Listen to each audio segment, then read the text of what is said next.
A'udzubillahi minasyaitonir rajim. Bismillahirrahmanirrahim. Assalamualaikum warahmatullahi wabarakatuh.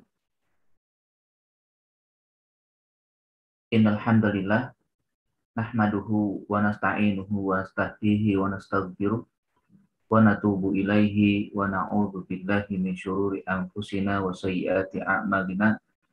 May yahdihillahu fala mudhillalah wa may yudlilhu fala hadiyalah. Nashhadu an la ilaha illallah wahdahu la syarikalah wa nashhadu anna Muhammadan abduhu wa rasuluhu la nabiyya ba'da. Allahumma sholli wa sallim wa barik ala Rasulillah wa ala alihi wa ashabihi wa man sar ala nahdihi wa salaka fi tariqihi ila yaumin mi'adi. Amma ba'du. Subhanaka la ilma lana illa ma 'allamtana innaka antal alimul hakim. Rabbana zidna ilma warzuqna fahma. Allahumma anfa'na bima 'allamtana wa 'allimna ma yanfa'una warzuqna uluman tanfa'una. Asbahna wa asbahamdulillahi walhamdulillahi la syarikalah la ilaha illa huwa wa ilaihi nusyur. Asbahna ala fitratil Islam wa kalimatil ikhlas wa ala dini nabiyyina Muhammadin sallallahu alaihi wasallam wa ala millati abina Ibrahim hanifan. Radina billahi robba wa bil Islam dina wa bi Muhammadin nabiyyan wa rasul. Hadirin wa hadirat, Bapak dan Ibu sekalian yang dimuliakan Allah Subhanahu wa taala. Alhamdulillah wa syukurillah, segala puji hanya milik Allah Subhanahu wa taala. Kepadanya lah kita mohon perlindungan, kepadanya pula kita mohon pertolongan, kepadanya pula kita mohon petunjuk, serta kepada Allah Subhanahu wa taala kita mohon ampunan dari segala dosa kesalahan yang kita lakukan, dan pun kita senantiasa bersaksi tiada Tuhan selain Allah Subhanahu wa taala dan Muhammad adalah utusan Allah Subhanahu wa taala. Salawat dan salam selalu kita curahkan, kita sampaikan, kita hadiahkan pada pimpinan kita, teladan kita, guru utama kita, Nabi Muhammad Shallallahu Alaihi Wasallam. Semoga dengan salawat kita Allah ganjar berlipat, dan kelak insya Allah dengan salawat pula kita akan mendapatkan syafaat dari Rasulullah Shallallahu Alaihi Wasallam. Hadirin wahadirin jemaah sekalian, pada kesempatan yang berbahagia ini, marilah kita fokuskan kesempatan yang mulia ini, kita mencoba melihat diri kita, bahwa diri kita adalah makhluk yang pasti banyak salah, pasti banyak kekurangan. Namun yang terbaik dari orang yang banyak salah, banyak kurang adalah berusaha untuk membersihkan diri, berusaha untuk mohon ampun, mohon kepada Allah Subhanahu wa taala agar Allah mengampuni apa yang sudah kita lakukan dari kesalahan-kesalahan, kekurangan, kelalaian. Dan itulah yang akan kita coba bahas pada kaidah yang ke-27 ini, di mana dalam satu ayat Allah Subhanahu wa taala berfirman, A'udzubillahi minasyaitonir rajim. Wa man tazakka fa innama yatazakka li nafsi. Barang siapa yang berusaha untuk membersihkan dirinya, maka hakikatnya dia akan mendapatkan apa yang dilakukan. Itu kaidah yang sangat penting bagi kita. Atau kaidah ini sangatlah berarti untuk bisa kita jalani dalam kehidupan kita sehari-hari. Di mana kita tidak akan pernah lepas, walaupun kita sudah berusaha untuk menghindar. Karena diri kita ini diliputi atau dikelilingi oleh banyak godaan, banyak hambatan. Kalau dalam ungkapan seorang sahabat, bahkan ini juga dikatakan sebagai hadis Nabi SAW, lil mu'min khamsu syada'id. Bahwa orang beriman itu akan menghadapi 5 musuh berat. Apa 5 musuh beratnya? Yang pertama, syaitanun yudhilluhu. Syaitan yang senantiasa tidak pernah berhenti menyesatkan manusia. Mungkin dari satu musuh ini sudah kita banyak ya, mendapatkan ujiannya, cobaannya, hambatan-hambatannya, karena mereka, setan-setan tidak akan pernah berhenti menyesatkan kita. Bahkan dikuatkan juga oleh Allah Subhanahu wa taala bahwa iblis setelah diusir dari surga, maka dengan sumpahnya, ya, dengan sumpahnya dia mengatakan, la uzayyinanna lahum, aku akan jadikan dunia perhiasan yang membuai. La aqudanna lahum, aku akan tundukkan dia. Wala atiyannahum, bahkan aku akan datang kepada manusia, pada anak cucu Adam, min baini aidihim, dari hadapan, min khalfihim, dari belakang, wa an aimanihim, dari sisi kanan, wa an syama'ilihim, dari sisi kiri. Coba ya. Setan datang dari berbagai arah ya. Sehingga apa? Sehingga manusia wajar ya, walaupun bukan wajarnya bisa kita terima. Artinya sesuatu yang akhirnya terjadi, banyak sekali manusia yang menyimpang. Dari penduduk bumi yang sekarang ini, yang masih hidup, sekitar 6-7 miliar, hanya sepertiga yang muslim. Bahkan dari yang muslim pun, yang memahami ajaran Islam dengan sebaik-baiknya, mungkin sangat sedikit. Dan ini adalah hasil usaha dari setan itu sendiri. Karena setan akan melakukan apa saja. Ya, kalau dalam bahasa Al-Quran kan setan mengatakan la aqudanna, la uzayyinanna, wala atiyanna, wala ughwiyanna. Aku akan tundukkan, aku akan berikan perhiasan, aku jadikan mereka ya, datangi mereka, dan aku akan tipu daya mereka. Begitulah setan. Ini musuh berat kita yang pertama. Kalau kita tidak berusaha untuk melakukan kaidah ini, man tazakka fa innama yatazakka li nafsi, maka bisa jadi kita akan terperosok, terpuruk. Nauzubillah, kalau sampai akhirnya menghadap Allah dalam keadaan ya penuh dengan dosa dan ya kemaksiatan. Nah, yang kedua, musuh kita yang berat pula apa? Kafirun yuharibu. Orang kafir. Ya, orang kafir yang jelas-jelas memerangi kita. Ya, mungkin sekarang ini sedang kita menghadapi bagaimana usaha mereka memusuhi umat Islam, walaupun ada juga yang tidak terang-terangan. Apalagi sekarang yang lebih banyak adalah tidak terang-terangan. Mereka masuk dalam berbagai ya agenda mereka. Ya, kalau yang disebut dengan Ghazul Fikri, kan, perang ideologi, itulah usaha mereka. Ya. Dengan 3S, kan ada sport, ya, ada sing, ada seks, ya. Bahkan juga dengan usaha yang lain, ya, melakukan ya apa statement-statement mereka, ya, bahwa Islam radikal, Islam teroris, ya, dan sebagainya. Itu bagian daripada usaha mereka memerangi kaum muslimin. Ini juga perlu kita harus menghadapi agar kita tidak terpengaruh dengan kehidupan mereka atau serangan-serangan yang mereka lakukan. Kadang cara halus kita mengikuti, ya, mengikuti apa yang mereka lakukan. Lalu juga yang ketiga, ya, bagaimana orang munafik. Nah, ini muncul dalam selimut. Munafikun yubghiduhu. Orang munafik yang senantiasa membenci kaum muslimin. Dia muslim tapi tidak suka dengan muslim yang menjalankan ibadah dengan baik. Dia muslim tidak suka dengan orang muslim yang menjalankan syariat. Ini berbahaya juga kan? Orang munafik yang begitu membenci. Munafikun yubghiduhu.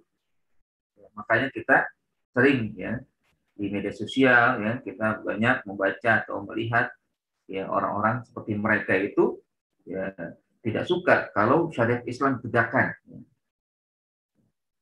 Mereka lebih suka kalau ya, kaum muslimin ya tidak bergerak di bidang politik, ya, di bidang ekonomi. Ya kalau mau sholat silakan sholat gitu kan. Tapi kalau sudah bergerak di bidang politik, nah mereka mencari-cari ya agar ya mereka ya, kaum muslimin tidak bisa bergerak dengan leluasa.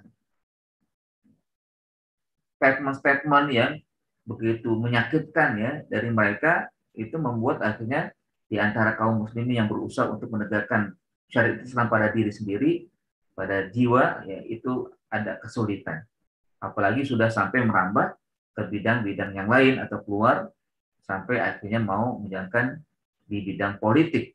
Mereka selalu berusaha menghambat karena mereka tidak suka dengan umat Islam yang ingin bangkit. Itu yang ketiga, ya, musuh kita yang berat. Ya. Yang keempat apa? Yang keempat adalah jiwa kita sendiri, nih, hawa nafsu. Nafsun tunazi'uhu.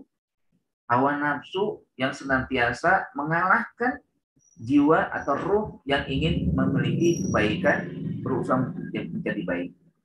Ada malas, ya, ada ingin leha-leha, ya. Akhirnya ya terlena, gitu kan?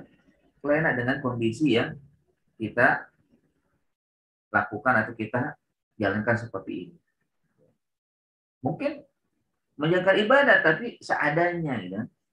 Nah ini yang harus kita lakukan atau yang harus kita usahakan untuk tazakka wa innama yatazakka li nafsi. Barang siapa yang berusaha mensucikan jiwa, membersihkan diri, maka dia akan mendapatkan itu. Lalu yang terakhir apa? Yang terakhir juga tidak salah, ya. Walaupun tidak sama dengan orang munafik, ya, yaitu mukminun yahsuduhu. Ya, dia mukmin tapi sayang, memiliki hati yang dengki, hati yang membenci sahabatnya orang beriman. Mukmin yahsuduhu. Ya, karena kalau orang sudah dengki, ya pasti dia akan suka dengan kebaikan yang didapat oleh saudaranya. Nikmat yang dimiliki atau yang diberikan oleh Allah Subhanahu wa taala, paling tidak dua hal yang tidak disukai oleh orang dengki. Pertama, dia tidak suka dan berusaha untuk menghancurkan atau menghentikan nikmat itu. Ya. Yang kedua, tidak suka dengan senangnya seorang ya mukmin ketika mendapatkan nikmat.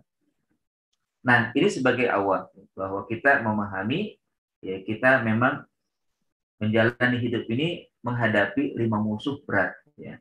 Saya ulang sekali lagi ya. Ada syaitonun yudiluhu, syaitan yang senantiasa menyesatkan, kafir yuharibu, orang kafir yang senantiasa memerangi, munafikun yubghituhu, orang munafik yang membenci, nafsun tunazi'uhu, jiwa yang senantiasa menandingi atau mengalahkan, dan yang terakhir adalah mukminun yahsudu. Nah, apa hakikatnya yang harus kita jalani? Maka dengan memahami kaidah ini, insya Allah kita akan berusaha untuk bisa dekat dengan Allah dan berusaha juga untuk ya terhindar dari musuh-musuh atau juga menghadapi musuh dengan cara yang elegan, ya. Dengan cara akhirnya kita bisa mensucikan jiwa kita. Man tazakka fa innama yatazakka li nafsi. Barang siapa yang berusaha mensucikan jiwanya, maka dia akan meraihnya. Kalau dulu saya di pesantren, ya, selalu diajarkan itu kan satu kaidah atau juga kalau dalam bahasa pesantren mahfuzot, ya. Apa itu? Man jadda wajada. Barang siapa yang bersungguh-sungguh pasti akan dapat. Man yazra yahsud. Kalau dia menanam pasti akan memetik. Nah ini juga kayaknya sama, hampir sama ya. Man tazakka fa innama yatazakka li nafsi. Siapa saja yang berusaha mensucikan jiwanya, dia akan meraihnya. Karena kalimat tazakka itu artinya ya, adalah usaha. Ya. Man tazakka artinya usaha yang dilakukan oleh seseorang untuk membersihkan, untuk meningkatkan.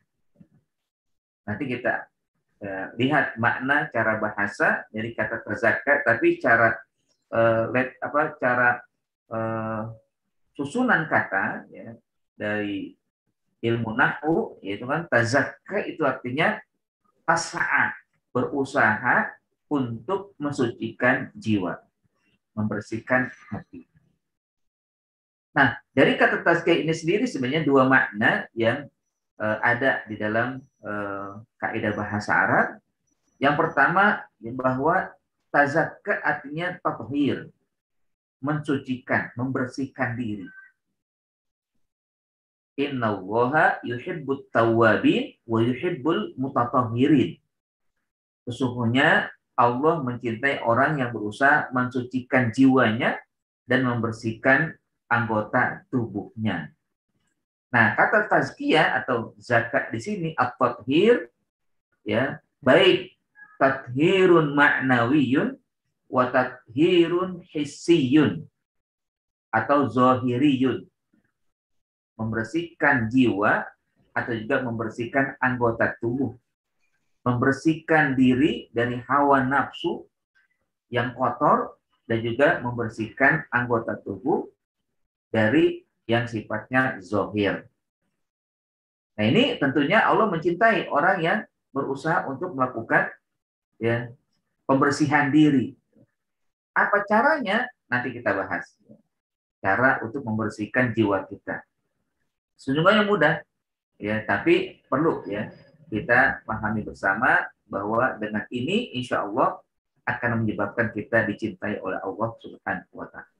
Nah, yang kedua, apa yang maksud dengan tazakka? Nah, tazakka itu artinya aziyadah, meningkatkan ya, meningkatkan sesuatu yang kita miliki.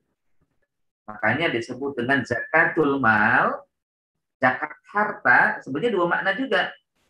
Makna yang pertama, zakatul mal itu artinya membersihkan harta kita dari hal-hal yang bukan milik kita, karena sebagian harta yang Allah berikan, Allah anugerahkan kepada kita, ada haknya al-fuqara wal masakin. Wa fi amwalikum haqqun lis-sa'ili wal mahrum. Ada haknya dari orang-orang yang meminta-minta atau orang-orang yang terhalang mendapatkan nikmat. Makanya orang yang berzakat, maka dia sudah memberikan hak bagi kaum yang berhak, dan dia sudah menjalankan kewajibannya tidak menahan harta orang walaupun cara zahir miliknya pribadi, tapi itu adalah hak orang lain, ada di situ. Minimal berapa, maksimal berapa? Maksimal 2,5% saja dari harta yang dimiliki oleh seseorang. Kalau 2,5% tidak dikeluarkan, maka dia sudah mengambil haknya orang. Kalau walaupun zahirnya mungkin orang mengatakan, ini kan punya saya, ya. Saya berhasil mendapatkan atau gaji saya sudah bekerja mendapatkan, betul memang. Tapi Allah perintahkan juga bagi siapa yang mendapatkan, dia harus bersihkan itu, lalu keluarkan sebagian kewajibannya untuk diberikan kepada yang berhak. Cukup 2,5% saja, nggak banyak kok ya. Kalau punya 1 juta cuman 25.000. Ya, kalau punya 100 juta cuman 2 juta setengah kan itu. Nggak banyak. Nggak banyak kok kan. Dibanding dari sisanya ya. Nah, itu yang pertama. Yang kedua, zakat artinya aziyadah, meningkatkan ya. Kalau untuk tubuh kita, untuk diri kita tingkatkan, memiliki akhlak yang baik, ibadah yang tekun, ketaatan yang baik ya. Itu adalah aziyadah. Sementara kalau harta, bahwa zakat yang kita keluarkan dari harta yang kita miliki, kita zakatkan atau juga kita sedekahkan, itulah sebenarnya harta kita yang akan terus tumbuh. Harta kita yang akan tumbuh terus itu bukan yang kita simpan, yang bukan kita tabungkan, tapi yang kita zakatkan itulah yang sebenarnya tumbuh. Kenapa? Karena dia akan terus mendapatkan ganjaran dari Allah ya. Masalul ladzina yunfiqun amwalahum fi sabilillah kamathali habbatin anbatat sab'a sanabila fi kulli subulatin mi'atu habbah. Kan sebutkan perumpamaan orang yang berinfak di jalan Allah Subhanahu wa taala seperti benih yang dimasukkan ke dalam tanah lalu akhirnya tumbuh dan muncul batang-batang, dan setiap batang ada tumbuh 7 batang, dan setiap batang itu menumbuhkan 100. Masya Allah. Ya, inilah harta sesungguhnya. Ya. Bukan harta yang sesungguhnya itu yang kita merasa kita sudah tabungkan, ya, kita sudah simpan di lemari, atau juga kita simpan di tempat lain, ya, karena tidak cukup mungkin. Bukan. Kalau itu, ya apakah akan dua hal, apakah akan habis kita pakai atau akan kita ditinggalkan oleh harta. Ya, intinya mungkin kita yang meninggalkan harta atau kita ditinggalkan oleh harta. Kita mungkin punya usia yang tidak lama, ya. Maka harta yang kita simpan kita tinggalkan kalau memang sudah ajalnya. Atau mungkin kalau kita punya usia yang panjang, harta kita yang meninggalkan kita, baik dengan cara yang tidak baik, yang tidak enak, tidak menyenangkan, yaitu dengan adanya musibah yang tiba-tiba ya seperti korun, ya tiba-tiba hancur, akhirnya hartanya meninggalkan dia, atau mungkin ya nauzubillah kalau sampai ada yang mencuri, ada yang merampok, yang merampas dengan harta kita, akhirnya harta meninggalkan kita dengan cara yang paksa, dengan cara paksa. Atau juga karena kita sakit, ya, karena sakit akhirnya kita keluarkan harta itu untuk mengobati, untuk berusaha ya agar tubuh kita menjadi sehat. Nah itu harta ini kan. Artinya dalam kehidupan kita memang kita harus melakukan zakat, ya. Melakukan salah satu dari rukun Islam, yaitu zakat. Nah, kembali kepada man tazakka fa innama yatazakka li nafsi, orang yang berusaha mensucikan jiwa pasti akan mendapatkan usaha tersebut. Nah, maknanya tadi adalah apa? At-tathhir, mensucikan jiwa dan anggota tubuh yang hissi, yang zahir, ya. Jadi yang dalam kita bersihkan, inilah yang utama juga, dan yang zahirnya. Sementara juga di sisi lain bahwa tazakka artinya aziyadah, menambah, meningkatkan kapasitas kita sehingga kita berusaha untuk menjadi hamba-hamba Allah Subhanahu wa taala yang dicintai oleh Allah, yang terus dibimbing oleh Allah Subhanahu wa taala, terus juga berada dalam hidayah dan petunjuk serta ridha Allah Subhanahu wa taala. Seringkali ya seseorang itu lebih fokus pada perhatiannya kepada anggota tubuh. Ini sering dan sampai tidak dipungkiri. Walaupun itu sesuatu yang memang wajar gitu kan. Kadang kita lebih fokus untuk membersihkan anggota tubuh dengan mandi 2 kali sehari, berhias ya, dengan hiasan-hiasan yang sehingga ketika keluar tidak dilecehkan orang atau mungkin orang menyanjungnya ya. Pakaian juga demikian ya, kita rapihkan, kita setrika, kita cuci dengan pengharum juga diberikan ya. Sehingga ketika kita pakai nyaman dipakai, orang pun melihat pakainya rapi ya, rambutnya juga dicukur, dirapikan ya, atau pakai jilbab juga, jilbabnya dengan jilbab yang modis ya. Itu seringkali memang banyak manusia perhatian terhadap diri begitu apiknya, dan ini adalah sesuatu yang normal ya, normal sekali ya, tidak ada masalah.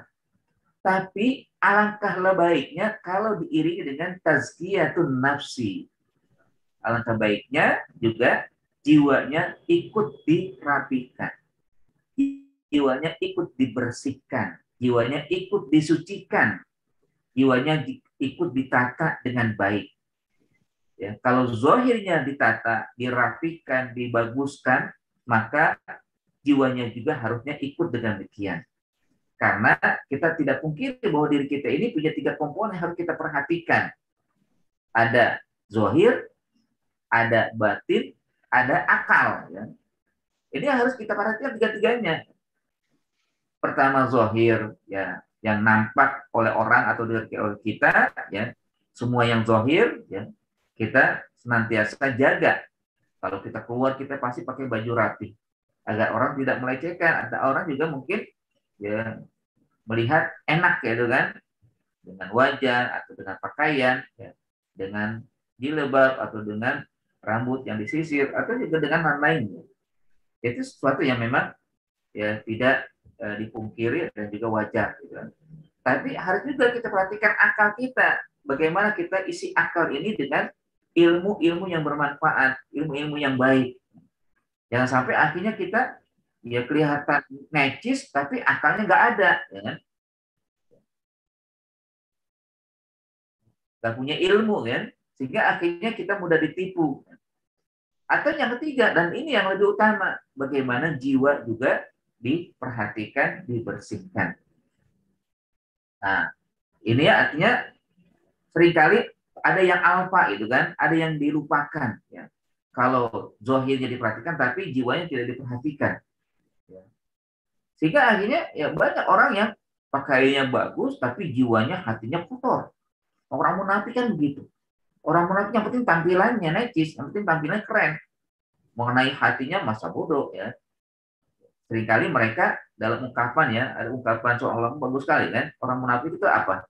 Tabiatnya atau ciri khasnya. Jangan sampai kamu kelihatan berbohong ya. Jangan sampai kalau kamu pokoknya kamu harus senantiasa tampil benar walaupun harus berbohong. Kalau Muhammad begitu, tampillah selalu benar walaupun harus berdusta. Begitu mereka. Karena jiwa mereka kotor kan. Nah, pokoknya harus kelihatan dengan kata-kata, dengan ungkapan, dengan perhatian-perhatian yang dilihat oleh orang, kan? Pokoknya kelihatan dia benar, ya berkuar-kuar seakan-akan dia punya ilmu, padahal sebenarnya dia sedang berbohong, sedang berdusta. Karena jiwanya tidak diperhatikan. Nah, seharusnya kan kita punya keseimbangan, ya, keseimbangan dalam hidup.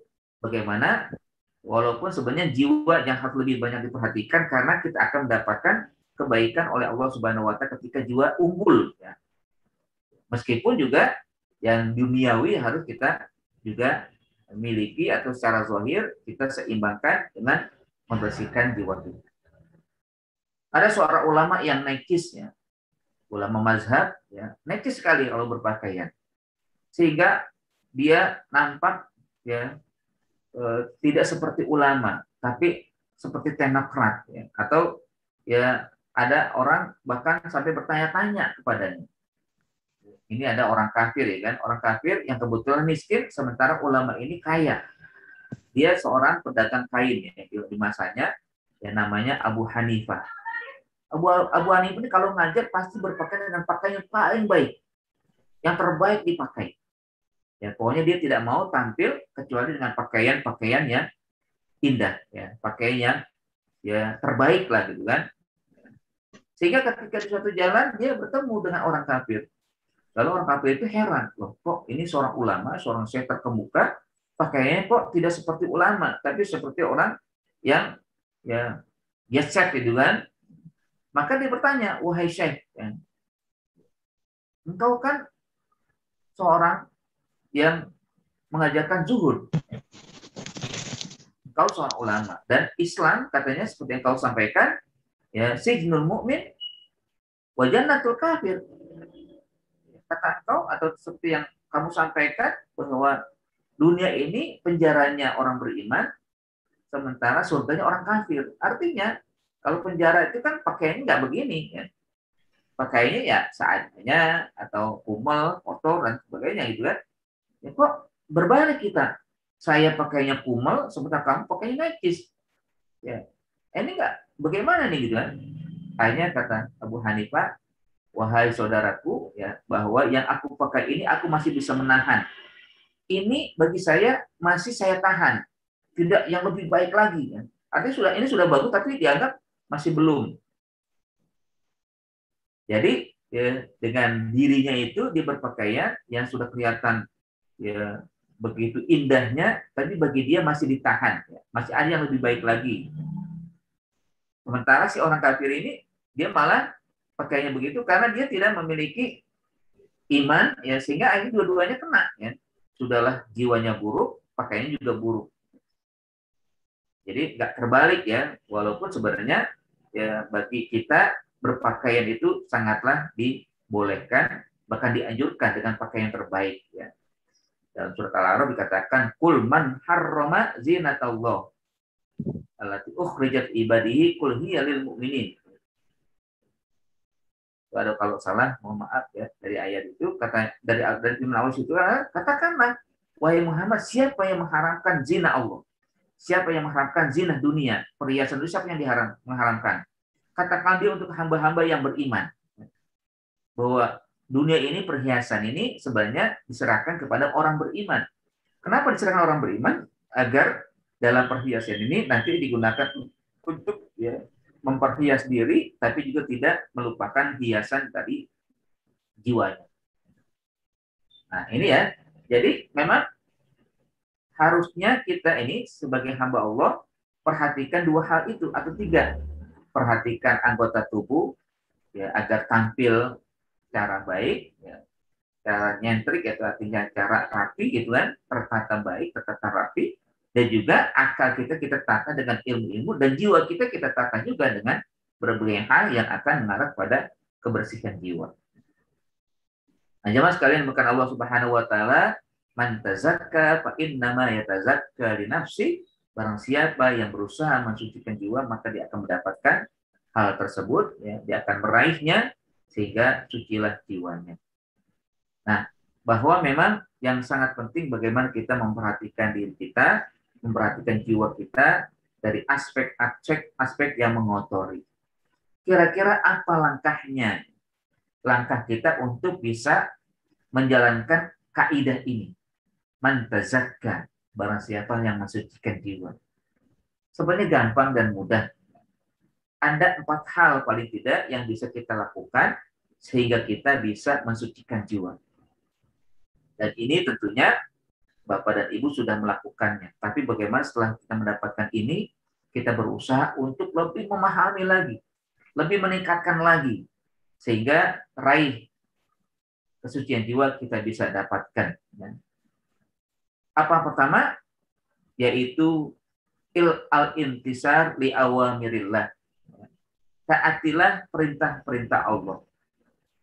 Senantiasalah berusaha untuk menjalankan ibadah, kebaikan-kebaikan sesuai dengan syariat Allah Subhanahu wa taala. Jadi ibadah, cukup dengan beribadah sebenarnya kita sudah bisa mendapatkan tazkiyatun nafsi. Agar kita mendapatkan kesucian jiwa, bagaimana kita menjalankan ibadah karena Allah Subhanahu wa taala. Apa dalilnya? Ya, sesungguhnya ada dalam surat Hud ya, di mana Allah Subhanahu wa taala berfirman, ya, innal hasanat yuzhibnas sayyi'at. Sesungguhnya kebaikan-kebaikan, ibadah-ibadah akan menghapus kesalahan-kesalahan.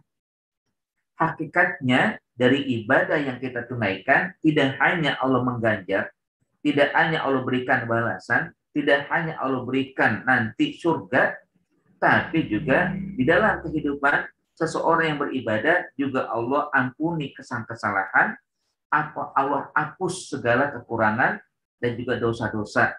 Selama dosa itu tidaklah dosa besar. Tiap hari kita mendapatkan itu insya Allah. 5 kali sehari kita dihapus dosa-dosa. Di saat kita menjalankan sholat, dari tadi yang sudah kita jalankan, sholat subuh, nanti zuhur, ya, itu di antara 2 itu ada sarana kesempat kita terhapus dosa. Dari zuhur ke asar, demikian juga. Dari asar ke maghrib, dari maghrib ke isya, dari isya ke subuh, begitu lagi terus kita mendapatkan pahala dan juga mendapatkan terhapus dosa-dosa. Nabi SAW bersabda, as-shalawatul khamsu wal jumu'atu ilal jumu'ah wa ramadan ila ramadan mukaffiratun lidzunub ma udutu libat al-kabair. Atau bimana minal hadis. Salat 5 waktu. Ya. Salat 5 waktu. Ya. Terus dari Jumat ke Jumat, ya, hari Jumat yang lalu kita tunaikan, atau sebelumnya sudah kita tunaikan dapat lagi Jumat yang lalu, ya, atau nanti ke depan mudah-mudahan kita bisa mendapatkan hari Jumat lainnya, atau Ramadan ila Ramadan, dari bulan Ramadan yang 3 bulan yang lalu kita sudah mendapatkan dan meraihnya, mudah-mudahan jamaah sekalian, ibu dan bapak sekalian mendapatkan Lailatul Qadar, ya, dan mudah-mudahan mendapatkan lagi pada 8 bulan ke depan, Ramadan yang akan datang 1443, Maka kata Nabi SAW, mukaffiratun lidzunub, menjadi sarana terhapus dosa-dosa selama dia menjauhi dosa besar.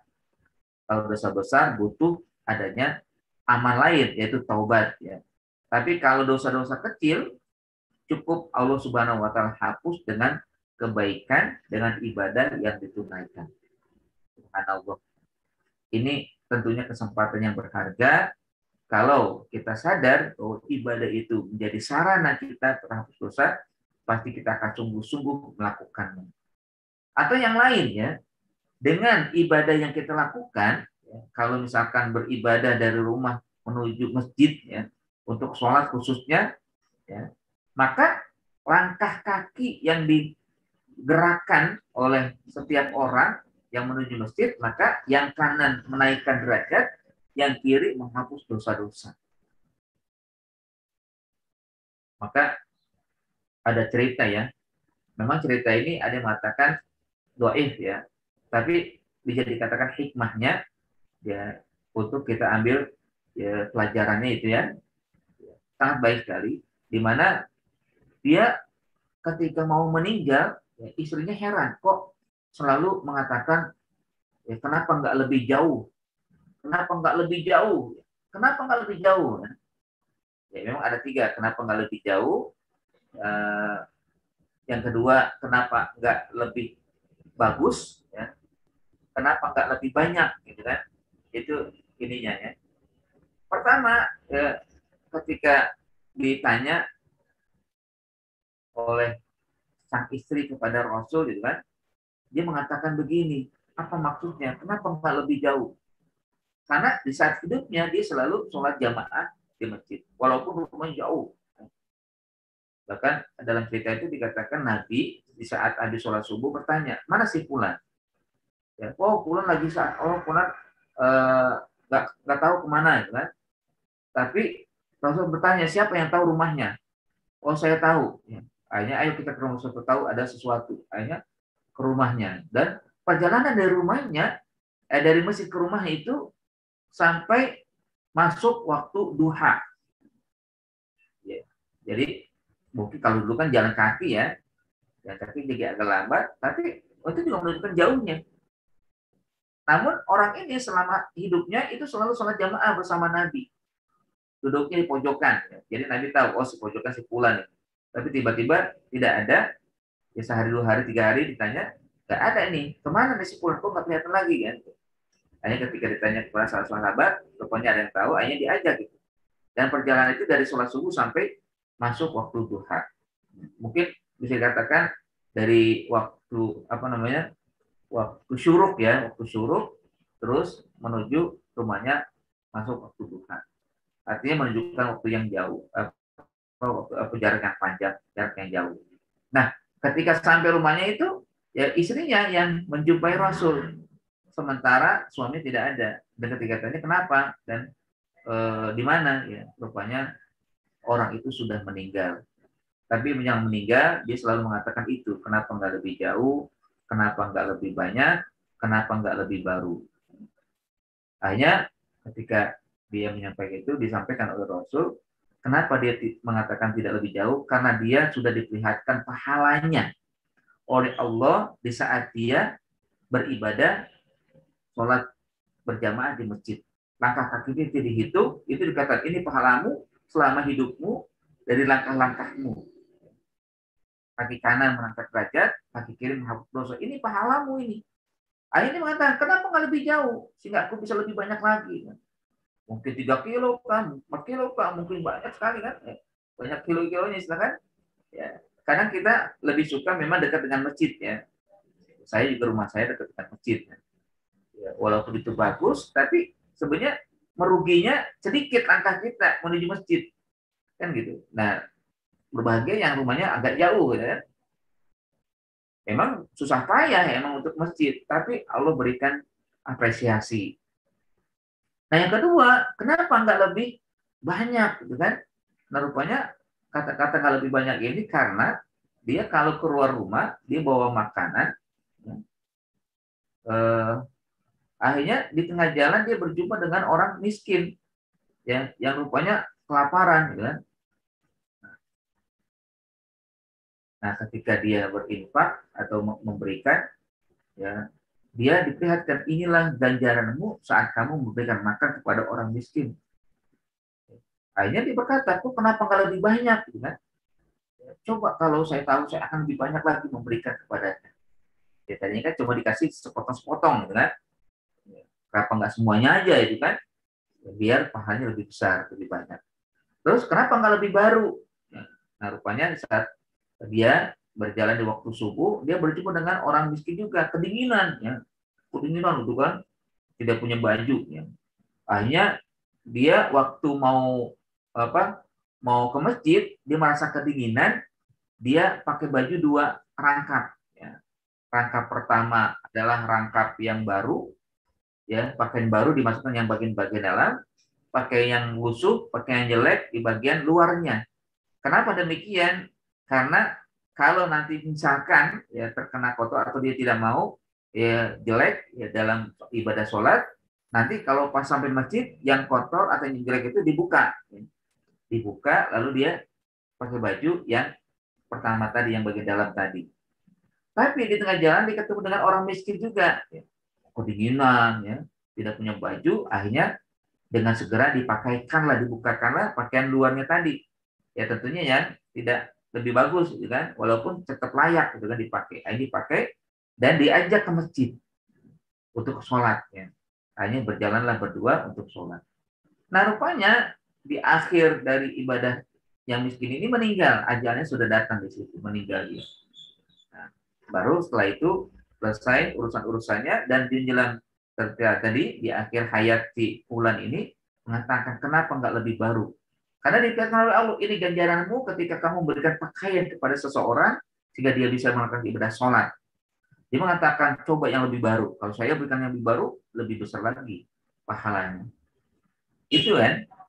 Nah yang pertama tadi yang memang ya, kita perhatikan bahwa dengan harta ya dengan ibadah kita akan mendapatkan amalan ganjaran yang sangat besar ya terhapus dosa-dosa insya Allah kita termasuk di dalam. Nah, jamaah sekalian bukan Allah Subhanahu wa taala itu yang pertama bahwa memang dengan perintah Allah hakikatnya kita tidak sia-sia akan mendapatkan dua hakikat. Pertama pahala ganjaran dari Allah Subhanahu wa taala, yang kedua adalah terhapus dosa-dosa. Innal hasanat yuzhibnas sayyiat. Sesungguhnya kebaikan-kebaikan ibadah-ibadah karena ibadah termasuk kebaikan akan menghapus dosa-dosa. Yang kedua apa? Yang kedua adalah ijtinabun nawahi, menjauhi larangan-larangan Allah Subhanahu wa taala, menjauhi kemaksiatan. Nah, ini juga dua kita mendapatkan dari apa yang kita lakukan dari menjauhi larangan-larangan Allah. Pertama, kita terhindar dari maksiat, yang kedua dihapus dosa-dosa. Sama juga, ya. Kalau yang pertama mendapat pahala, kalau di sini kita terhindar dari kemaksiatan, terhindar dari kejahatan, dan yang keduanya sama, terhapus dosa. Ini disebutkan dalam surat An-Nisa. Allah berfirman, ya, ya in tajtanibu kaba'ira ma tunhauna anhu nukaffir ankum sayyi'atikum wa nudkhilukum mudkhalan karima. Subhanallah. Inilah ganjaran Allah bagi siapa yang berusaha menghindar, menjauhi maksiat. Jika kalian, kata Allah, menjauhi larangan-larangan dosa-dosa besar yang Allah larang atas kalian, maka nukaffir ankum sayyi'atikum. Kami akan hapus dosa-dosa kalian. Nukaffir ankum sayyi'atikum. Bahkan wa nudkhilkum mudkhalan karima. Karena terhindar dari dosa, dari maksiat, dan dihapus dosa-dosa, maka akan dimasukkan ke dalam tempat yang mulia. Tidak ada tempat yang mulia kecuali surga Allah Subhanahu wa taala. Subhanallah, inilah ya, bagian yang memang harus kita banggakan. Kita diberikan hidayah oleh Allah Subhanahu wa taala untuk bisa melaksanakan yang baik dan menghindari yang buruk-buruk. Dan yang ketiga, apa sarana kita untuk mentazkiyah, mensucikan jiwa adalah dengan berusaha istighfar, mohon ampun kepada Allah. ungkapkanlah selalu di saat setiap saat astagfirullah, astagfirullah, astagfirullah.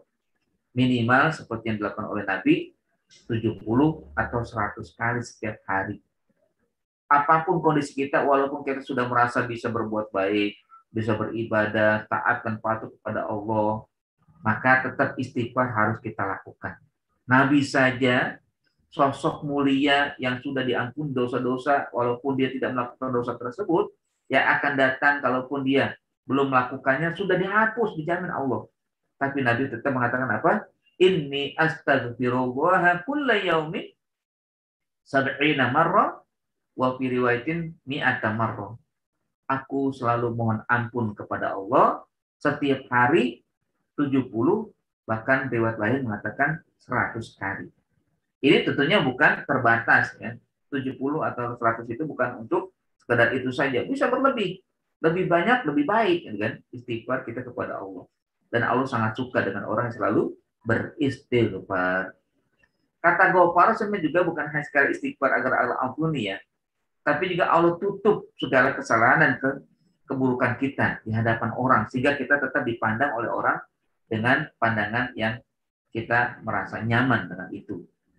Ya, kata ghafar ya. Artinya kata ghafar itu dua makna. Pertama ampunan yang sering kita pahami dari ampunan. Tapi yang kedua sebenarnya kita mohon kepada Allah agar Allah menutup aib kita. Saya punya aib, tapi Allah yaghfiruli. Allah tutup aib saya sehingga Bapak dan Ibu melihat saya kayak baik-baik saja. Padahal ada aibnya dari saya. Begitu juga dengan yang lain. Kita punya aib semua. Tapi Allah tidak buka. Kalau Allah sudah buka, gak ada orang yang memandang. Gak ada orang yang memandang saya. Gak ada orang yang memandang ibu bapak semua. Gak ada. Siapa yang mau melihat aib kita? Ya, siapa yang mau yang suka dengan aib kita? Ya. Paling tidak aib yang zohir itu kan. Ya, kita diberikan pakaian. Ini kan cara Allah juga. Ya, diberikan sarana. Ya, walaupun ini adalah usaha dari manusia, tapi tetap ini semua kehendak Allah. Ya. Ada pohon, ya. Lalu dari pohon itu akhirnya dibuat ya apa jadi benang ya, ada benang lalu jadi pakaian itu kan ya cara-cara. Nah, ini adalah Allah juga menutup aib kita, keburukan kita. Jadi istighfar adalah kita mohon ampun, kita juga agar Allah menutup segala keburukan, kejelekan-kejelekan kita. Subhanallah, sekali lagi kita harus memuji Allah Subhanahu wa taala.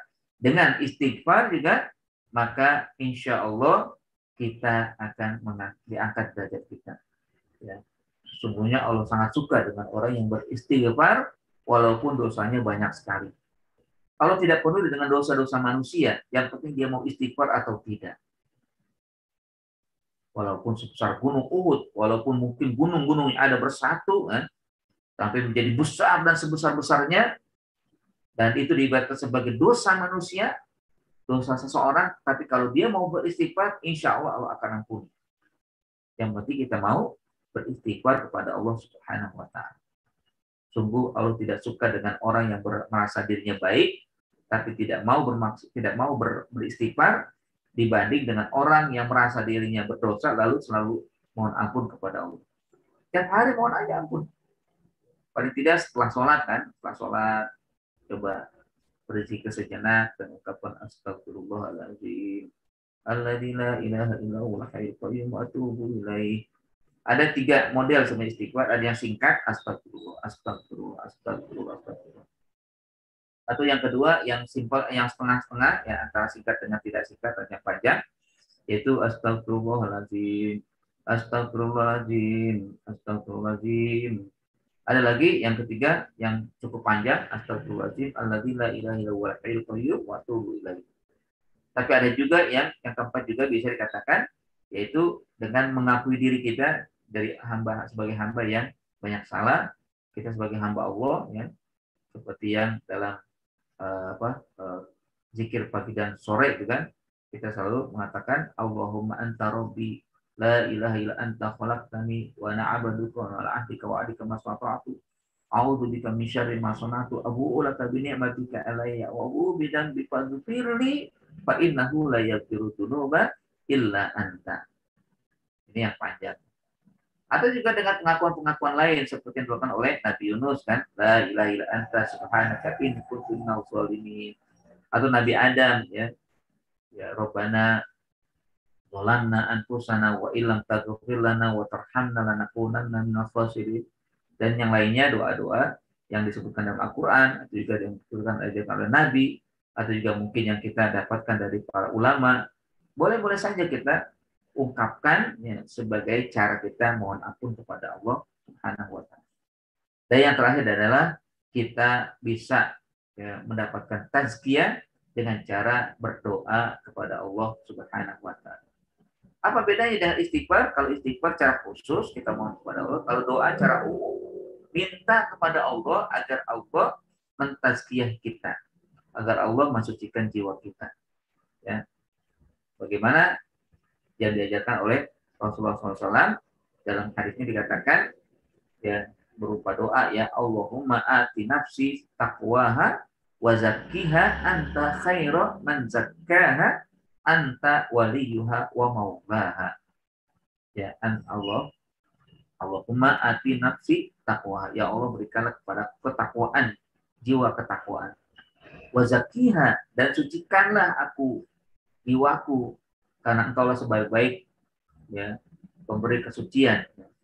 Dan engkaulah juga anta maulaha wa maula wa anta waliyuha wa maula. Engkaulah pelindung dan juga engkaulah penolong.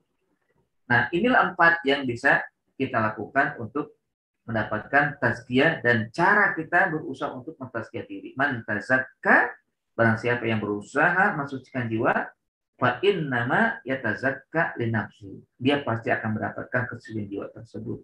Sehingga nanti ketika menghadap Allah, yauma la yanfa'u malun wala banun illa man atallaha biqalbin salim.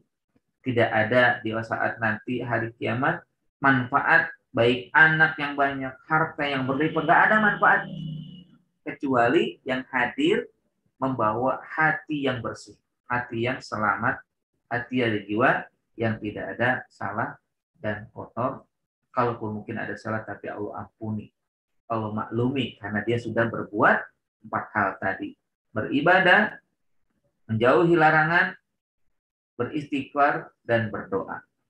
Dan inilah yang nanti kelak akan memberikan pengaruh terhadap kehidupan kita di saat kita menghadapi segala ujian dan cobaan, dan memberikan pengaruh juga di tengah keluarga, masyarakat, dan akan terbentuk juga insya Allah baldatun thayyibatun wa rabbun ghafur. Ya, karena kalau jiwa baik, insya Allah akan memberikan pengaruh kepada siapapun yang ada di sekitar kita.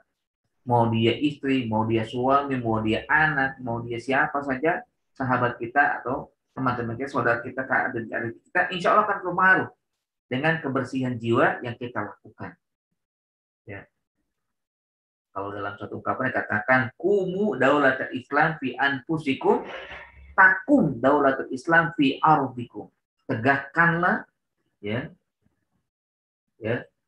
ajaran Islam di diri kalian, insya Allah akan tegak pula ya ajaran Islam di negeri kalian. Ya, negeri itu bisa kalau cukupnya kecil ya keluarga lah gitu kan. Keluarga adalah bentuk miniatur ya masyarakat terkecil gitu kan.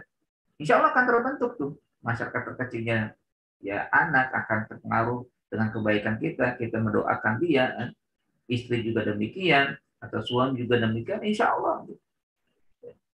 Kalau kita sudah berusaha untuk memperbaiki diri kita. Rasulullah SAW adalah jiwa yang paling baik, jiwa yang paling suci, sehingga kata perbuatannya selalu menjadi idola, menjadi magnet ya. Ya akhirnya orang ketika berjumpa dengan pasti akan terpengaruh, akan juga ikut terbawa oleh kepribadian Rasulullah SAW. Fa inna ma yatazakkar, nanti kan jiwa yang akan terbaiki, tapi pengaruhnya besar juga kepada siapa yang akan dia hadapi. Ya. Selain daripada memang ya, kita ingin menjadi baik, ya, tapi juga kita berharap ya, semua yang ada di sekitar kita menjadi baik pula. Ya. Nah, caranya adalah dengan demikian, ya, insya Allah akan ada namanya at-taksir, ya, pengaruh ya terhadap siapapun yang ada. Nah ini mungkin yang bisa kita pahami dari kaidah yang kita bahas pada hari ini. Man tazakka fa innama yatazakka li nafsi. Barang siapa yang mensucikan jiwanya berusaha itu kan. Ini usaha ya, tazakka itu usaha. Usaha untuk memperbaiki diri, membersihkan jiwa, nanti akan didapatlah kebersihan itu kalau dia sudah berusaha. Karena Allah Subhanahu wa taala juga mengatakan innallaha la yughayyiru ma biqaumin hatta yughayyiru ma bi anfusihim. Allah tidak akan merubah nasib suatu kaum jiwanya kecuali dengan ada usaha dari setiap ya, anggota untuk membersihkan atau juga memperbaiki. Wallahu a'lam bishawab, itu saja ya, yang bisa saya sampaikan. Jadi mohon maaf. Sebelum ditutup, jika ada yang ingin ditanyakan atau yang disampaikan, silakan.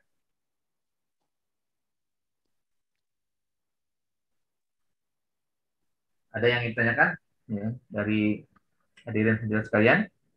Fadol.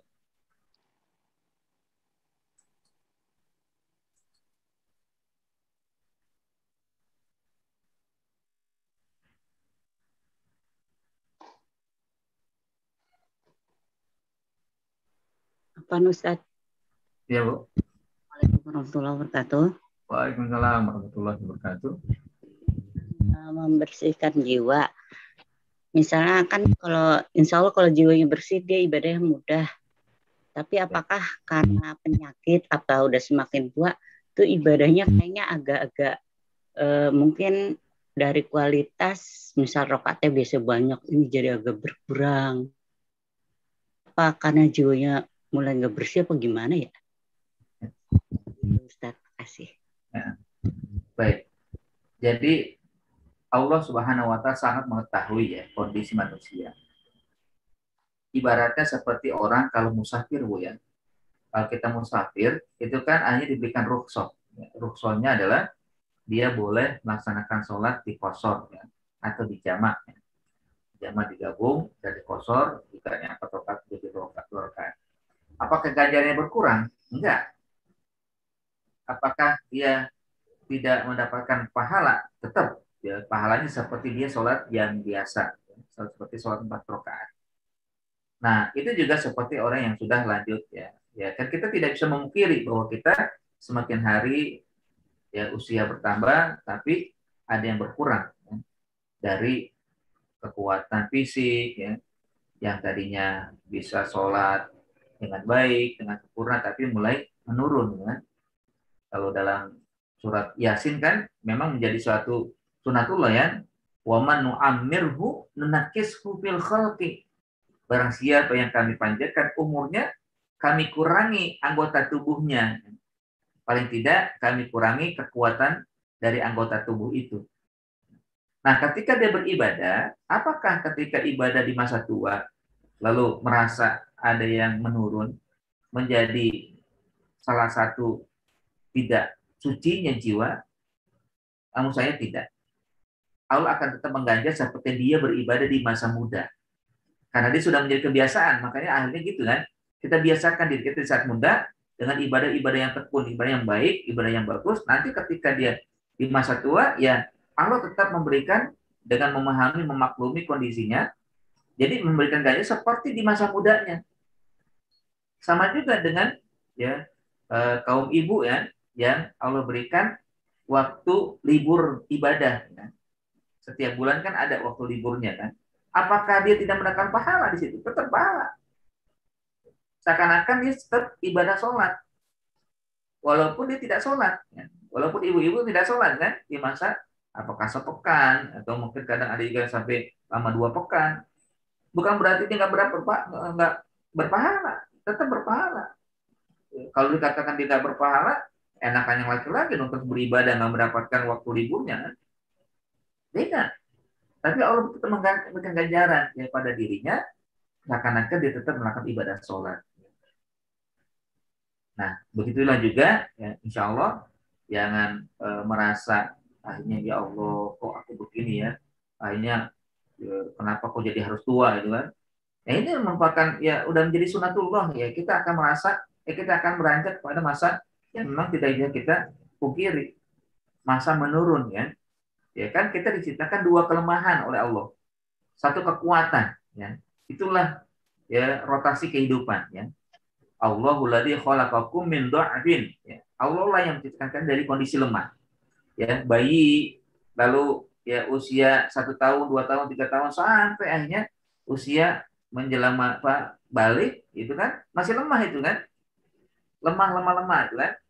Tapi setelah itu wajah alami mbak juga quwwah. Setelah itu baru Allah berikan kekuatan, kekuatan fisik, kekuatan akal, kekuatan jiwa, sehingga dia bisa beribadah ya dengan baik ya.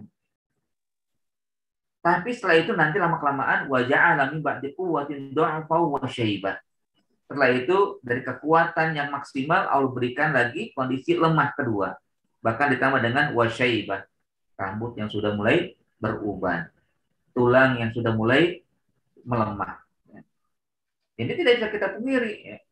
Tapi hakikatnya ketika di masa muda kita gunakan sebaik-baiknya, insya Allah ganjaran tidak berkurang dari masa tuanya yang sudah yang dia dapatkan, yang akhirnya ketika dia tetap sholat, tetap ibadah, dia diganjar seperti di masa muda.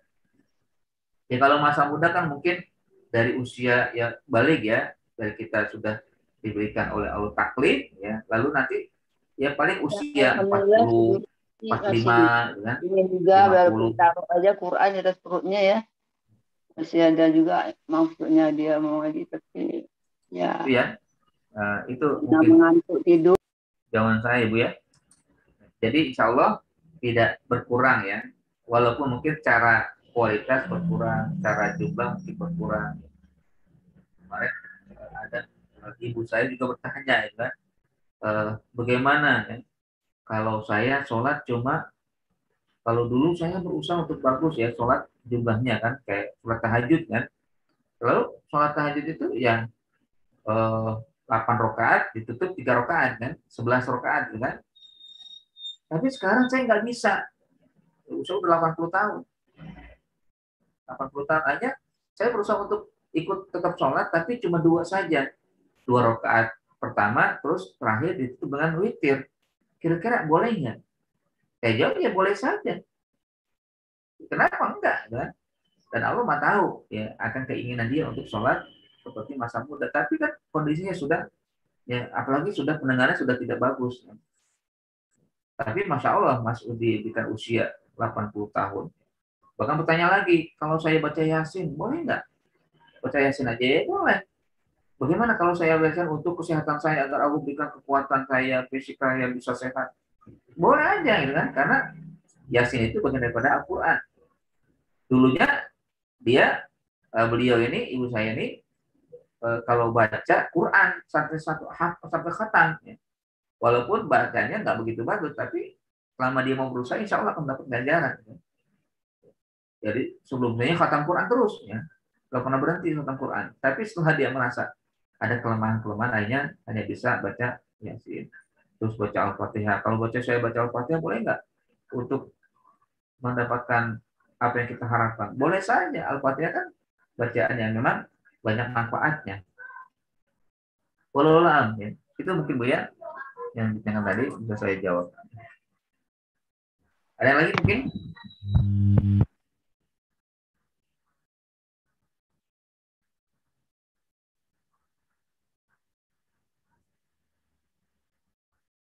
Baik, jika tidak ada ya, kita cukupkan. Waktu sudah pukul 7:08. Mungkin di antara ibu ada yang ingin melakukan kegiatan ya di hari libur, ya. Walaupun sebenarnya kita di hari-hari biasa juga tetap di rumah ya, tidak seperti libur. Dan marilah kita akhiri pertemuan kita ya, dengan berdoa kepada Allah Subhanahu Wa Taala, mohon kepada Allah agar kita diberi kekuatan untuk selalu beribadah, untuk meningkatkan amal ibadah dan berusaha untuk bisa mensucikan jiwa kita, bersih jiwa kita, bersih anggota tubuh kita, dan bersih segala hal yang bisa mengangkat kemuliaan derajat kita di sisi Allah Subhanahu Wa Taala. Astagfirullahaladzim, astagfirullahaladzim, astagfirullahaladzim, a'udzubillahi minasyaitonir rajim. Bismillahirrahmanirrahim. Alhamdulillahirabbil alamin, hamdan syakirin, hamdan na'imin, hamdan yuwafi ni'amahu wa yukafi mazidah. Ya Rabbana lakal hamdu lakal syukru kama yanbaghi li jalali wajhikal karim wa 'azimi sultanik. Allahumma sholli ala sayyidina Muhammad. Allahumma ighfir lana wa liwalidina warhamhum kama rabbawna shaghira. Allahumma ighfir lana wa li ikhwanina alladziina sabaquna bil iman wa la taj'al fi qulubina ghillan lil ladzina amanu rabbana innaka ra'ufur rahim. Allahumma ati nufusana taqwaha wa zakkiha anta khairu man zakkaha anta waliyuha wa mawlaha bi rahmatika ya Allah ya rabbal alamin. Allahumma adfa'anna al-bala wal qala wal fahsya wal ta'un wal fitan wal mihan ma zahara minha wa ma batan bi rahmatika ya Allah ya rabbal alamin. Allahumma innana amanna faghfir lana dzunubana wa qina adzabannar. La ilaha illa anta subhanaka inna kunna minadh dhalimin. Rabbana zalamna anfusana wa illam taghfir lana wa tarhamna lanakunanna minal khasirin. Rabbana atina fid dunya hasanah wa fil akhirati hasanah wa qina adzabannar. Wa sallallahu ala sayyidina Muhammadin wa ala alihi wasallam. Subhana rabbika rabbil izzati amma yasifun wa salamun alal mursalin. Alhamdulillah alamin. Terima kasih atas kehadirannya dan jazakumullah khairan sekali lagi atas kontribusinya. Kita akhiri dengan doa kafaratul majlis. Subhanallahumma wa bihamdika asyhadu an la ilaha illa anta astaghfiruka wa atubu ilaik. Assalamualaikum warahmatullahi wabarakatuh. Waalaikumsalam warahmatullahi wabarakatuh. Terima kasih, Ustaz. Sama-sama. Iya, terima kasih. Ya, sama-sama.